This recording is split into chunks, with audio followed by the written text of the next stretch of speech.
حضرت سلطان صاحب رحمۃ اللہ علیہ نے جو چاند اور ستارے کا ایک تعلق بیان کیا ہے وہ ایک بڑی خوبصورت بات ہے۔ اب آپ مصرع دیکھیں، چڑھ چنا تے کر روشنائی، تیرا ذکر کریں دے تارے ہوں۔ اس سے مراد کیا ہے؟ اب اس کو آپ کازمالوجی میں نہیں دیکھیں گے، بلکہ اس کو آپ اس شاعرانہ استعارے میں دیکھیں گے جو زمین پہ بیٹھ کے چند لوگ آپس میں رات کے وقت بیٹھتے ہیں، مجلس لگاتے ہیں، اور ہزاروں ستارے ان کو نظر آتے ہیں آسمان پہ چمکتے ہوئے۔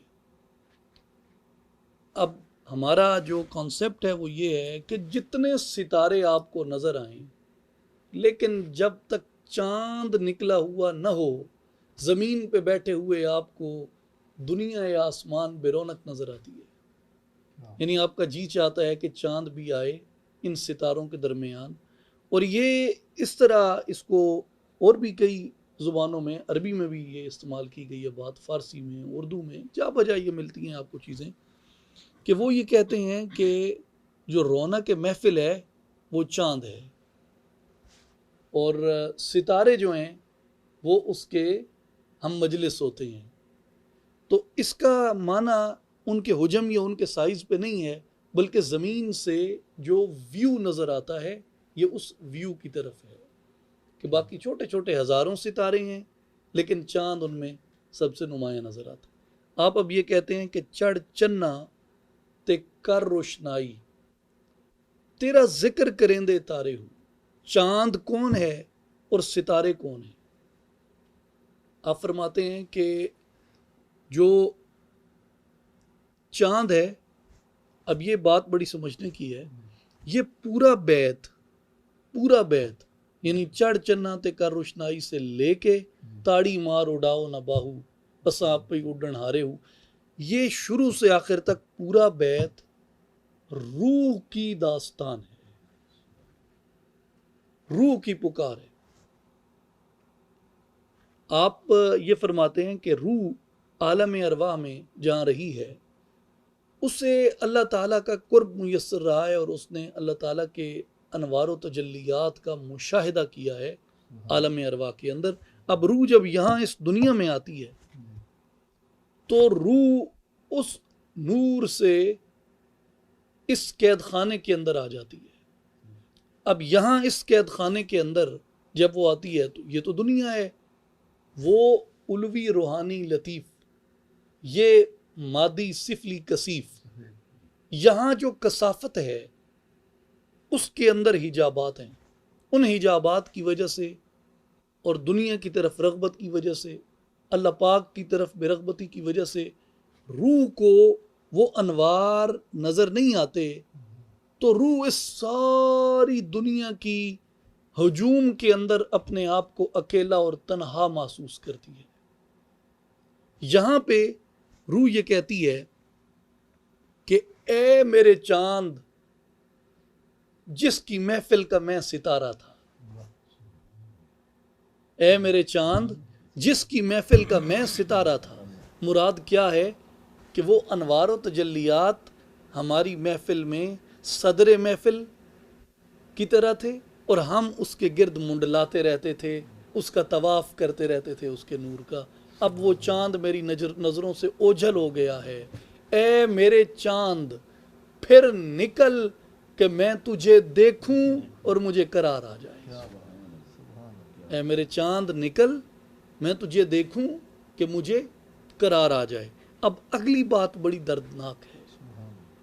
گلیاں دے وچ پھرن نمانے، لالاں دے ونجارے ہوں۔ اب گلیوں کے اندر وہ رلتے پھرتے ہیں گداگروں کی طرح جو کبھی لال و جواہر کے تاجر ہوا کرتے تھے۔ روح کی حیثیت اوریجنل کیا ہے کہ روح کو آپ استعارتاً بیان کرتے ہیں کہ جیسے ایک سنار ہوتا ہے یا ایک صراف ہوتا ہے یا ایک لعل فروش ہوتا ہے یا ہیرے جواہرات کا کاروبار کرنے والا ہوتا ہے یا جو ڈائمنڈز اور جیمز ان کی جو تجارت کرتا ہے، روح اوریجنلی اس کی طرح امیر کبیر ہے،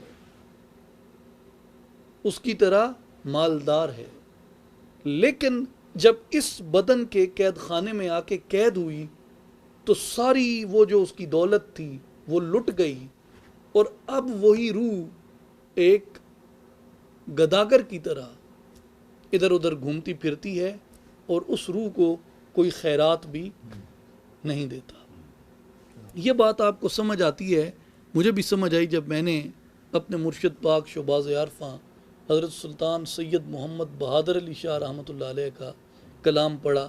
آپ اس میں فرماتے ہیں، جناب علی استغاثہ سن اس نفس اخبس ازلم دا، غارت کرے خزانہ دل دا لال جواہر دم دا۔ اب وہ لال و جواہر ملکیت تو روح کی تھے وہ، لیکن یہاں اس پہ نفس و شیطان کا ایسا ڈاکہ پڑا کہ وہ لٹ گئی اس کی دولت، اور روح اب ایک گداگر کی طرح ہے جس کی کوئی صدا سننے پہ بھی تیار نہیں ہے۔ اور پھر آپ کہتے ہیں کہ شالہ مسافر کوئی نہ تھی وے، ککھ جنہ تھی بھارے ہو، کہ روح کو جب آپ ایک عارف کامل کے طور پہ مختلف سالک جو آتے ہیں آپ کے پاس، ان کی کیفیات کو آپ دیکھتے ہیں، مختلف لوگ جو آتے ہیں ان کی آپ کیفیات دیکھتے ہیں، تو ان لوگوں کی کیفیت یہ ہوتی ہے کہ ان کا بدن مسلسل مادیت پرستی کی وجہ سے، مادی خواہشات کی وجہ سے نفس فربہ ہو چکا ہوتا ہے اور روح کمزور ہو چکی ہوتی ہے۔ اب اس پہ آپ یہ غور کریں کہ نفس اور شیطان بدن سے ہر وہ کام کرواتے ہیں جس سے روح تقویت نہ پائے، یعنی جو لطافت ہے وہ تقویت نہ پائے، لطافت کی بجائے کثافت تقویت پائے۔ اسی طرح لذت، نفس و شیطان اس جسم سے وہ کام کروانا چاہتے ہیں جس سے کہ روح کو لذت نہ ملے، لطافت کو لذت نہ ملے، بلکہ کثافت کو لذت ملے۔ وہ اس سے یہ کام کروانا چاہتے ہیں کہ لطافت متحرک نہ ہو انسان کے اندر کی، بلکہ کثافت متحرک رہے۔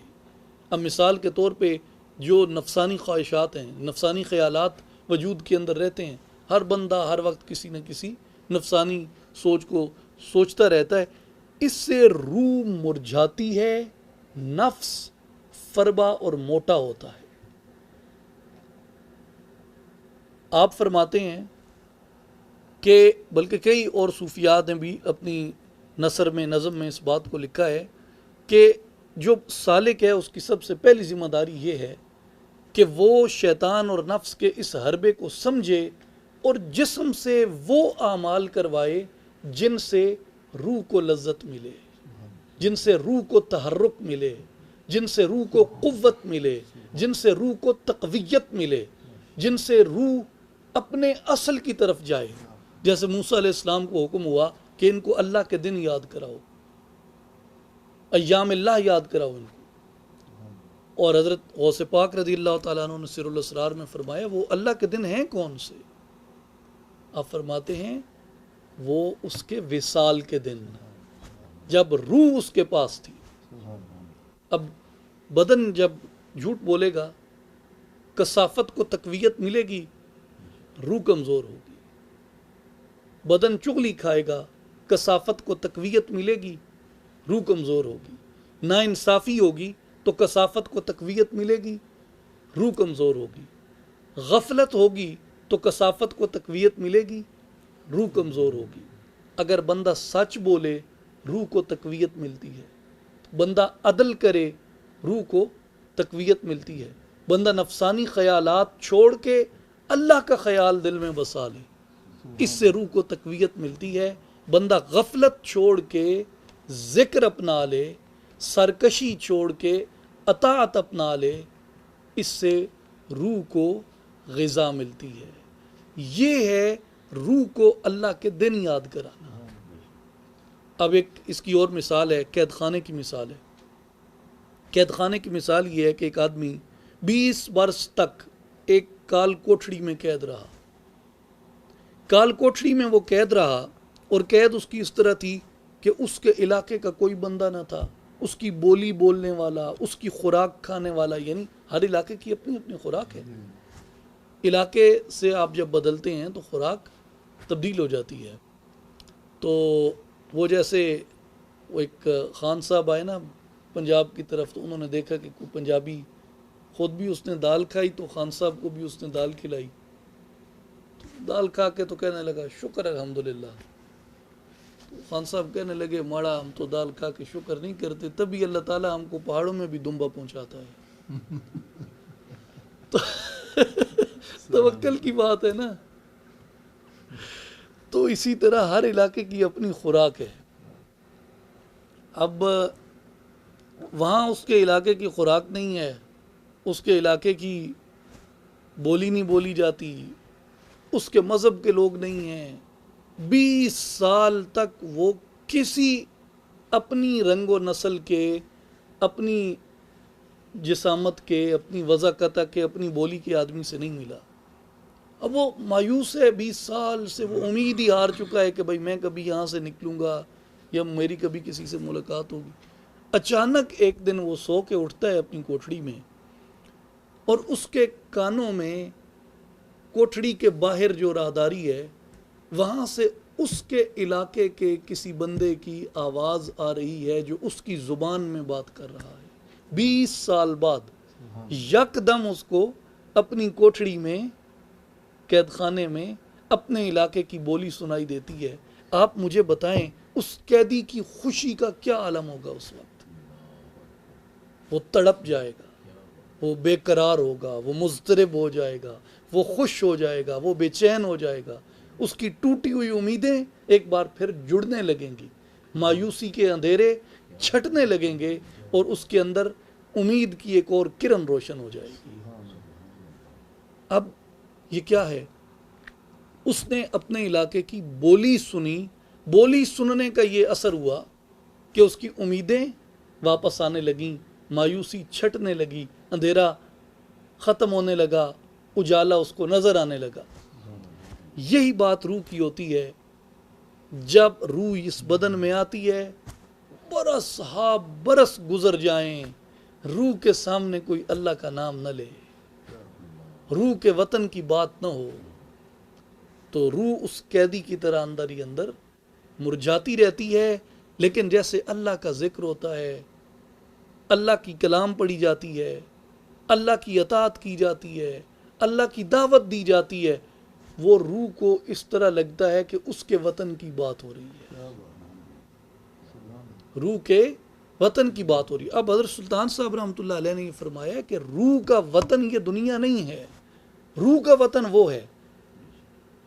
مثلاً آپ کا ایک اور بیت ہے، آپ فرماتے ہیں بن چلایا طرف زمین دے، بن چلایا طرف زمین دے، عرشوں فرش ٹکایا ہو، گھر تھی ملیا دیس نکالا، اسن لکھیا جھولی پایا ہو۔ اب کیا مراد ہے کہ عرش گھر ہے، عرش وطن ہے، عرش وطن ہے، شالا مسافر کوئی نہ تھی وے، ککھ جنا تھی بارے ہو۔ اس سے کیا مراد ہے؟ پردیس میں ہے نا۔ کون پردیس میں ہے؟ بدن پردیس میں نہیں ہے، روح پردیس میں ہے، روح پردیس میں ہے۔ روح کا وطن عرش ہے، گھر تھی ملیا دیس نکالا، روح کو یہاں بھیجا گیا نئے لباس میں، نئے روپ میں۔ گھر تھی ملیا دیس نکالا، اصل لکھیا جھولی پایا ہو، رونی دنیا نہ کر جھیڑا، ساڈا اگے جی گھبرایا ہو، اسیں پردیسی ساڈا وطن دراڈھا یا حضرت باہو، دم دم غم سمایا ہو، شالا مسافر کوئی نہ تھی وے، ککھ جنا تھی پارے ہو۔ یہ روح کی پکار ہے ساری۔